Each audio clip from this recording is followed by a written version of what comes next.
राष्ट्रवादी काँग्रेस शरद पवार गटाचे नेते नाना महाले व त्यांचे पुतणे भाजपचे माजी नगरसेवक राजेंद्र महाले यांचे सिडको महाराणा प्रताप चौकात संपर्क कार्यालयाबाहेर लावलेले बॅनर अज्ञात समाजकंटकांनी सोमवारी पहाटेच्या सुमारास जाळून टाकल्याने परिसरात तणावाचे वातावरण निर्माण झाले। अज्ञात समाजकंटक हे सीसीटीव्हीत कैद झाले असून पोलिसांनी गुन्हा दाखल केला आहे। महाराणा प्रताप चौक येथे महाले यांचे संपर्क कार्यालय आहे। या कार्यालयाबाहेर नाना महाले व राजेंद्र महाले या दोघांनीही पक्षाचे बॅनर लावलेले आहेत।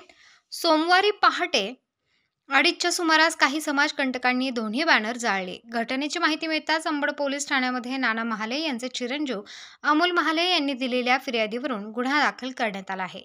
या संदर्भाचा सीसीटीव्ही फुटेज देखील हाती लागले असून पोलीस पुढील तपास करत आहेत।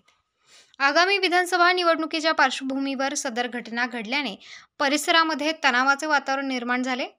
नाना महाले यांनी नुकतेच अजित पवार गटातून शरद पवार गटात प्रवेश केला आहे, तर राष्ट्रवादी काँग्रेस पक्षातून माजी नगरसेवक राजेंद्र महाले यांनी भाजपात प्रवेश केला आहे। दोघेही आगामी विधानसभा निवडणुकीत पश्चिम मतदारसंघातून निवडणूक लढवण्यासाठी इच्छुक आहेत। स्टार न्यूजसाठी सिद्धार्थ लोखंडे, नाशिक।